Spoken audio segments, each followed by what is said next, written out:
प्रेम से बोले तुलसी माता की। जब तुलसी माँ पूछ रहलखिन है हाँ भाव से और कहना है, ध्यान लगा के सुनी हो कि पूछा थी न तुलसी मैया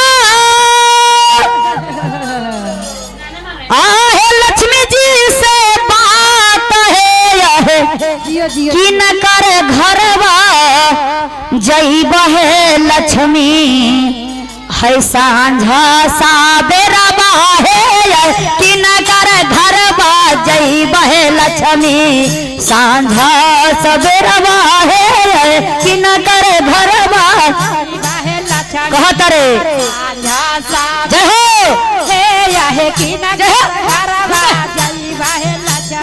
पूछा थी न तुलसी मैया लक्ष्मी जी से बात है कि न कर घरवा जई बहे लक्ष्मी है कि न कर घरवा जई बहे लक्ष्मी सांझा साबेरा बाहे है कि न कर जई बहे लक्ष्मी सांझा साबेरा बाहे हुआ अंतिम भजन है झुमके साबेरा बाहे कि न कर घरवा जई बहे लक्ष्मी सांझा सबेरा बाहे कमरी लगे तो कही थी कह रहलखिन है तुलसी मैया से लक्ष्मी जी कि तो सुन ले तुलसी हम किनकर घर में जाही थिला और जरा ध्यान लगा के और कान खोल के सुन ली है फुआ। और हाँ सिमरन दीदी पूनम दीदी हमारे भाभी जी जय हो जय हो जय हो जिनकार घर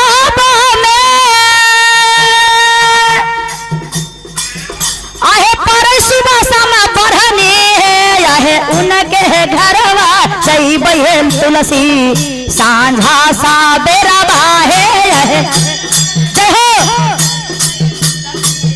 सांझा सबेरा बाहे उनकर घरवा जय हो। क्या बात है जिनकार घरवा में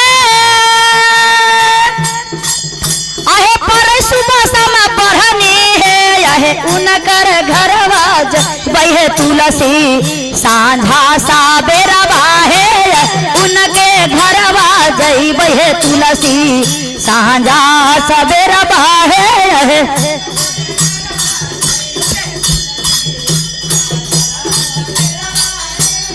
सही बात है ना भाभी जी। और कहना है फिर कह रही है तुलसी माँ लक्ष्मी जी से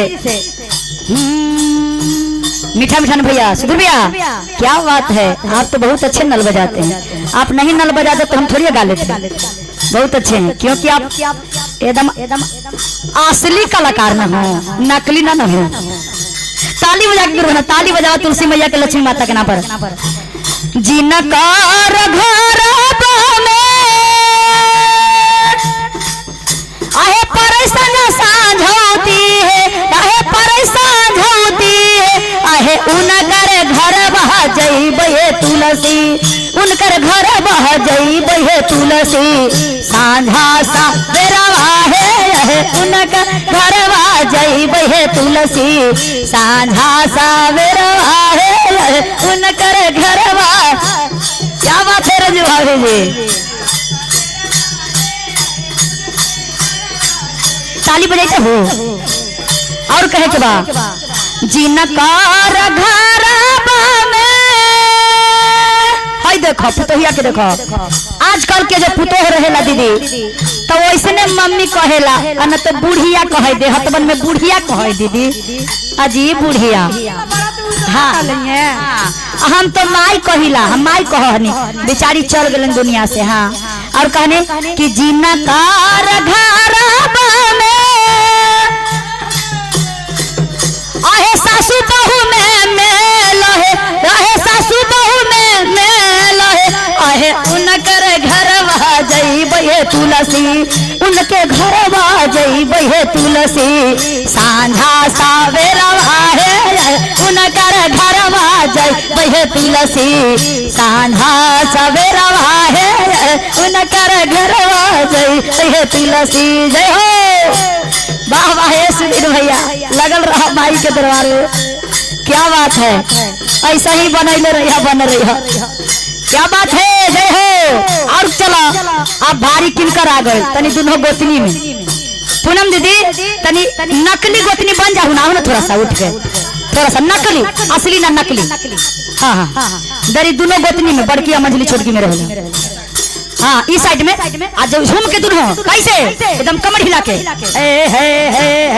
हो जय हो जय हो जय हो। जीना कार घर में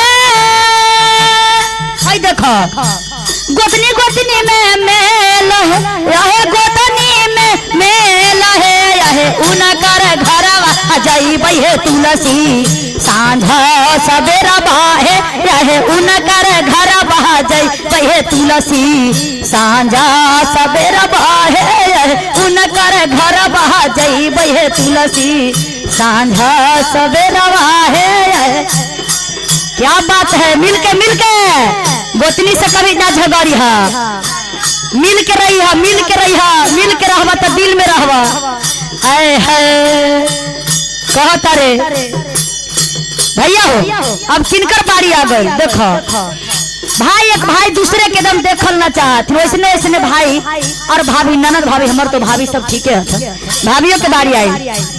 जीना कार घर में है, देखो देवर भाभी में मेल है, देवर भाभी में मेल है, उनकर घरवा जइबे हे तुलसी। सांझा सवेरा है, उनकर घरवा जइबे हे तुलसी। सांझा सवेरा है। सुधीर भैया ये जो हमारे चैनल पर ये भजन सुनेंगे तो हमारे सास बहू हैं, गोतनी हैं, थोड़ा सा कम से कम समझना चाहिए कि हाँ भाई भजन में क्या है। जरा सुनहो के दिमाग खोलिया रे, तनी मनी लड़ाइयो करिया त ना करिया दीदी। अजी जबले जिंदगी रहतो, जबले मिल के रहवा तो दिल में रहवा, आ न तो साफ है चूहिया के बिल में रहवा। हाँ जी कहना है भैया हो। जीना कार घर में भाभी जी थोड़ा सा एक मिनट, हाँ जो रख दीजिए, रख के देखो तब तो लोग देखी हाँ कि कंचन के भाभी हमारे रंजू भाभी जी आ रहे हैं। अब मंजू भाभी, रंजू भाभी जी, मंजू भाभी जी दोनों राशि फल लेके का होगा भाभी जी ना, अलग अलग देखा। जीना कार घर में पूनम दीदी अजी ननद भाभी में मेला है, ननद भाभी में मेला है, उनकर घरवा जइबे हे तुलसी। सांझा सवेरा है, उनकर घरवा जइबे हे तुलसी। सांझा सवेरा है, उनकर घरवा जइबे हे तुलसी। सांझा सवेरा है। तो हमार भाभी कोई ततीन एकदम दिल में रही है, दिल में ननद भ जाई।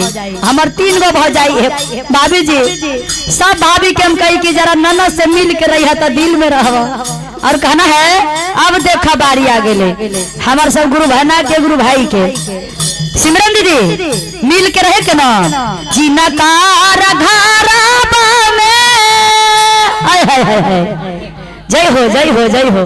जीना कार घर में सब गुरु बहनन में आहे, गुरु बहनन में हुआ आवाज जी आहे, उनके घर कमर लगे, उनके घर वहा जइबे हे तुलसी। सांझा सवेरा है, उनकर घर वहा जइबे हे तुलसी। सांझा सवेरा है, उनकर घर वहा जइबे हे तुलसी। सांझा सवेरा है, उनकर घर वहा जइबे हे तुलसी। सांझा सवेरा है, कांचन रानी गाबै हे मैया तोहरो भजनिया है, मन दीदी गाबो है मैया तोहरो भजनिया है, ममता दीदी गावे है बहिना भजनिया है यह भाभी गावो है मैया तोहरो भजनिया है सुधीर भैया बजावो भैया नलवा और ढोलवा हो मानिंदर भैया करथुन है मैया तोहर पार चरवा है जिनकर घर में जैब उनके घर बा जैब है तुलसी साझा साबेरा बाहे यह उनकर घर बा जैब है तुलसी सांझ सवेरा बाहे उनके घर बा जैब है तुलसी सांझ सवेरा बाहे। तो प्रेम से बोलिए तुलसी माता की लक्ष्मी माता की एक बार बोल दीजिए कृष्ण कन्हैया लाल की जय हरा हरा महादेव की जय भक्त और भगवान की जय माता पिता गुरुधाम की जय हमारे सभी भैया की जय। एक बार बोल दीजिए कमरे वाले भैया की एक बार और बोल दीजिए सुधीर भैया की जय ज्ञान देने वाले साहेब भैया की जय नीलम दीदी की जय और अंतिम में बोल दीजिए रंजू भाभी की जय।